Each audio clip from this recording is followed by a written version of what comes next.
Hi everyone, my name is Caroline. I'm a software engineer here at LangChain, and today I'm going to walk through how you can take an existing LangGraph agent and build it into a voice agent. This is particularly useful if you already have an agent that you've tested, that you're using in production, that works well, that's integrated with all of your tools, and you really just want to offer it in a new modality, right? Like you have an assistant bot that's on your website and you want to say, hey, let's also allow people to talk to it now.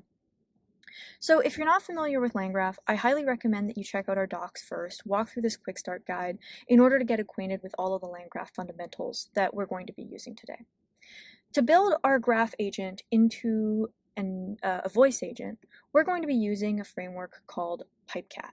And Pipecat is going to handle all of the glue required to take the input audio, convert it to text, run it through our LangGraph LLM layer, then convert that back to speech in order to send it back to the end user. It's a really great framework and it's going to integrate really nicely with LangGraph, as we'll show.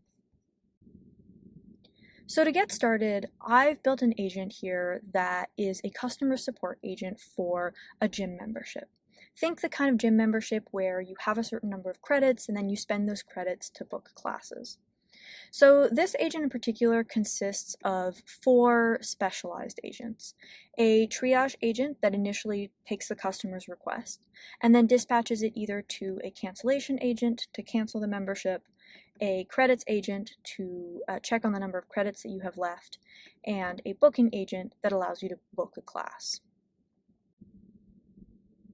So the way that this graph works is that each one of these agents becomes a node in our graph.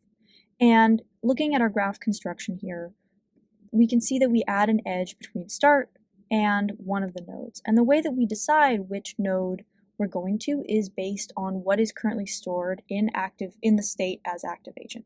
So if you're currently talking to the cancellation agent and it's asking you some questions, the next time you send a message and you restart your run through the graph, you want to keep talking to that cancellation agent. And so this is how we do it. We store the agent that you're currently talking to. When we start the graph, we send you to that node right away. After we're done, we immediately either transfer to the right agent if the tool call is a handoff, or we go to the end if it's the end of the turn. Just to be able to test this agent, I've built a very quick server that's a FastAPI server that just allows us to interact with this graph. This isn't production ready. That's not the goal of this demo here. We have a ton of other resources on how to do that, but the idea here is just for us to be able to test it just to see how it works. Let's test out canceling our membership.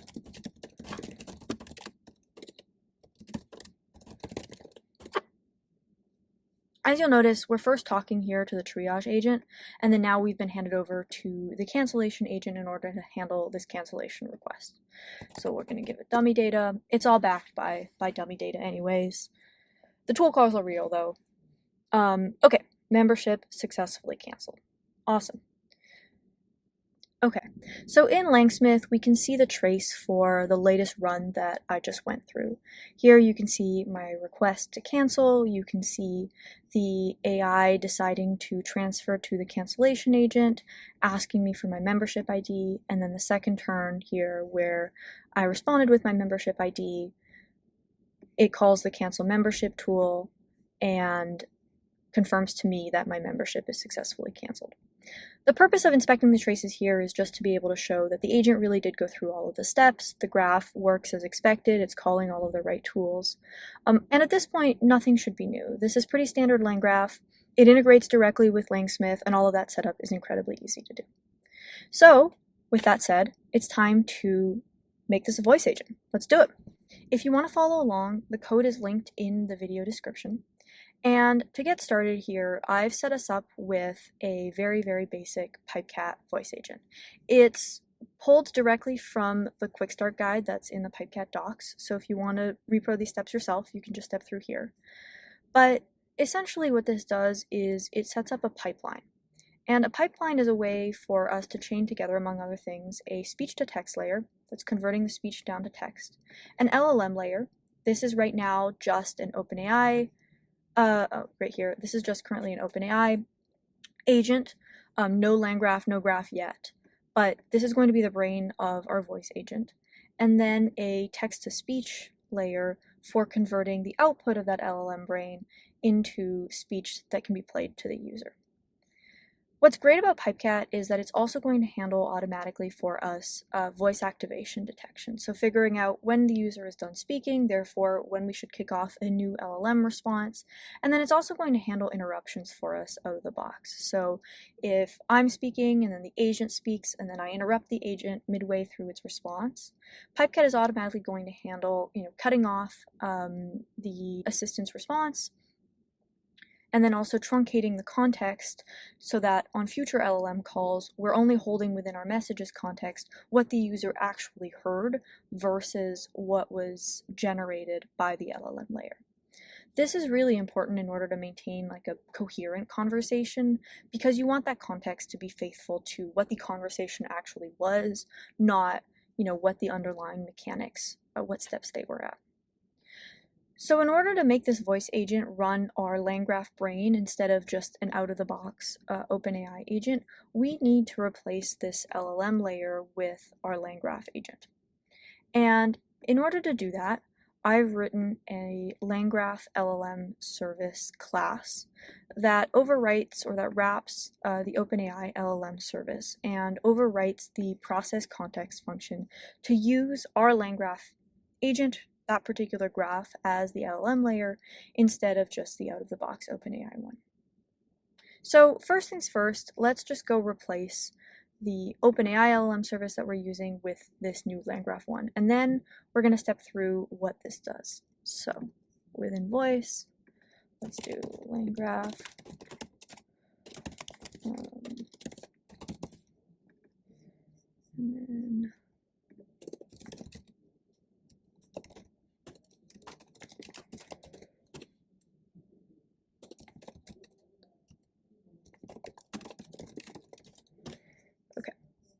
so here we have this.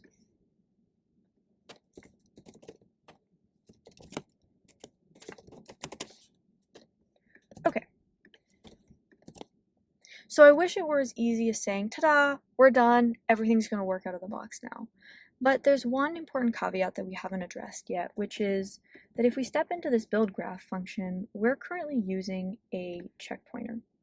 And in particular, this means that LangGraph is going to hold its own state and its own messages context.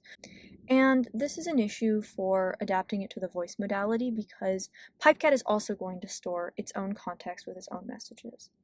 And we want to use, so first of all, we don't want that to be duplicated. But the second is we actually want to use Pipecat's context. And the reason for this is that, as I mentioned before with like all of the interruption handling, Pipecat is going to handle sort of truncating that context to be what the user heard, not what was generated. And so we want to rely on that particular source of truth and use that to build our LangGraph graph, not store a duplicate copy within LangGraph. So we want to replace this by allowing us to not use a checkpointer. So let's just make that an option here. Awesome. And then the second thing that we need to do here is update how we manage state. So here we're using, this active agent that's being stored within our gym support state. And that's not going to work because we don't have a checkpointer anymore, so we're not going to be saving that. And so instead of having it, pulling it from the state, what we want to do is just pull it from the messages. So in the messages, we're going to see a transfer to X. We want to find X. The latest transfer is the current state that we're in, and so we want to just use that. So we're going to make a little update here.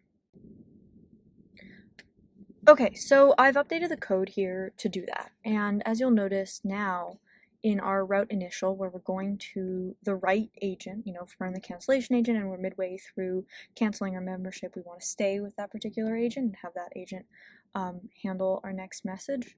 So now it calls this derive active agent function, and what this one does is it just plays through all of the messages, it finds all of the transfer to tools, and it finds the last one of those and uses that as the state that we're currently in. So just a little bit of same logic at the end of the day. We're still doing the exact same thing. The agent is going to behave in the same way, but instead of relying on the saved LangGraph state, we're making this graph completely stateless, and we're relying on the messages to recompute where we're at. On the adapter side, takes the messages from the Pipecat context, and it invokes our graph with those messages. Then, for text messages, we push them to the rest of the pipeline so that they can be spoken. And for tool calls, we add them to the Pipecat context so that on the next graph iteration, the messages are still in the history, but we don't actually want to say them out loud because that's not what they're for. Okay, so at this point we've made all of the updates that we need to make in order to make this work as a voice agent and integrate with Pipecat. And so we can go ahead and run the agent. And I have Pipecat running here as part of their pre-built UI. So that's very convenient. And let's just give it a run. Hi, welcome to LangGym support. How can I help you today? Hi, I'd like to cancel my membership. Sure thing. Let me get that sorted for you right away. Could you please share your membership ID so I can process the cancellation? Oh yeah, it's 1234. Got it. Let me process that cancellation for you now. Your membership has been successfully canceled. No further charges will be made. We're sad to see you go, but know that you're always welcome back whenever. Okay, so pretty cool. So in our traces here, we can see that LangGraph run because we're still tracing that graph from within the Pipecat pipeline. But one thing that we're missing kind of in this trace is being able to see all the other aspects, like tracing all of the other aspects of our voice agent, the speech to text and all of the metrics associated with that. There's latencies there are costs there, time to first byte, etc.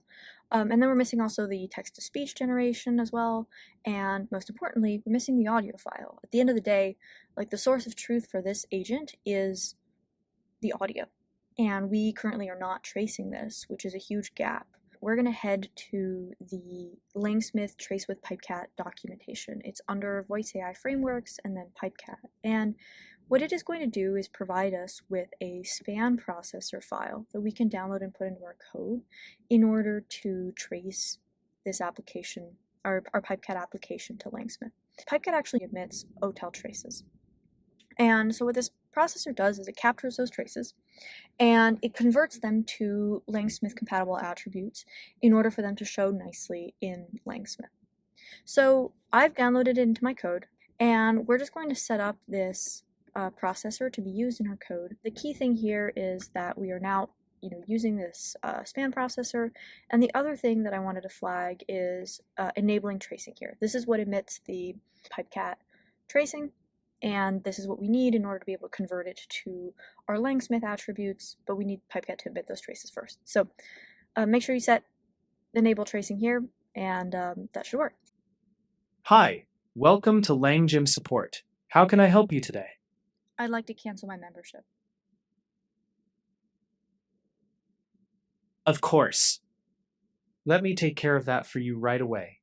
Could you please share your membership ID so I can process the cancellation? Yes, my membership is 1234.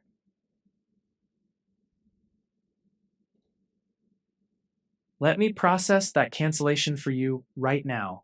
Your membership has been successfully canceled. No further charges will be made to your account. We're sad to see you go, but you're always welcome to rejoin anytime. We'd love to have you back. Is there anything else I can help you with? So taking a look at the trace here, we see all of the details from the Pipecat chaining that we weren't seeing before. So all of the text-to-speech requests, the speech-to-text requests, all of the LangGraph nested layering that is occurring under the main LLM node. So this is a much better trace, and it's a much more accurate one. We're capturing all of this data that we weren't before, but there's still one key thing that's missing, which is the audio recording. Okay, so I've gone ahead and I've added audio recording via this audio buffer processor, which gets added to our pipeline after the output transport. I don't want to go into the details of this because this is just straight Pipecat. You can find all of the details for how to do this on the Pipecat docs under recording audio. You can see that we have an audio recording. It shows up here with a play button. Let's play it. Hi, welcome. It shows us all of the traces. And the way that this is appearing is because we did two things. The first is we added the audio recording as an attachment. That gets done automatically via the LangSmith processor that we downloaded in order to convert the Pipecat OTel traces to LangSmith attributes. And then the second is because we set ls modality on the root trace. That's also done in the processor, but I'm just flagging it here because if you're rolling with your own tracing, you're going to want to add both of those things in order to be able to leverage this really nice UI here to be able to play the recording. You can see the different channels, so that's when I spoke versus when the bot spoke, and all of that is just in line with all of the spans. Pretty cool. Okay, so the last thing that I want to highlight is that when you convert a text agent to a voice agent, one thing changes, which is how the agent is expected to handle the conversation. With a text agent, you can have emojis, you can have all this formatting, you can have long responses that the user is going to read. But with a conversation, that's not necessarily the case. You're going to want shorter responses, one question at a time, make things really simple and straightforward because that's how people talk. And so it's going to feel very unnatural, make your conversation very wordy, and it's going to feel very contrived. So those are just minor prompting changes, right? You're going to want to differentiate between the two modalities, offer your agent different instructions for each on how to handle the conversations and the types of responses to generate. This is it for the LangGraph Pipecat demo. I hope you enjoyed the video and would love to hear your feedback and your comments in the comments. Bye.